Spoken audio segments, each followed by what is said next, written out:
উত্তরপ্রদেশের আলিগড়ে এক দলিত যুবককে শুধুমাত্র জয় ভীম বলার জন্য পিটিয়ে মারা হলো। তার মানে এখানে জাতি বোঝে গেছে সে দলিত, সেজন্য তাকে পিটিয়ে মারা হলো। আর কাশ্মীরের পেহেলগাঁও ঘটনাতে ধর্ম জিজ্ঞেস করে মারা হয়েছে।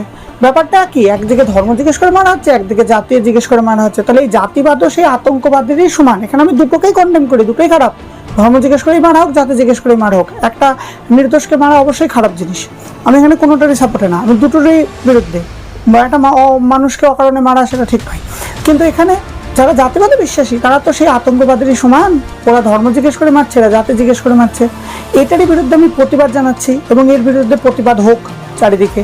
এইভাবে জাতিবাদ পুরো দেশ থেকে মুছে যাক। জাতিবাদ যে যারা বলে এখনো নাই, তারা আজ কোথায় গেল? এই তো জাতিবাদ। কিন্তু আমি চাই জাতিবাদ যাতে দেশ থেকে মুছে যায় এবং এই ঘটনার চরম প্রতিবাদ থেকে প্রতিবাদ হোক। এবং এই ব্যাপারে আমার সম্পূর্ণ ভিডিও দেখতে আমার ডেসক্রিপশন লিঙ্কে ভিডিও দেওয়া আছে, সেখানে গিয়ে আপনারা এই ব্যাপারের সম্পূর্ণ ভিডিওটি দেখবেন। নমস্কার।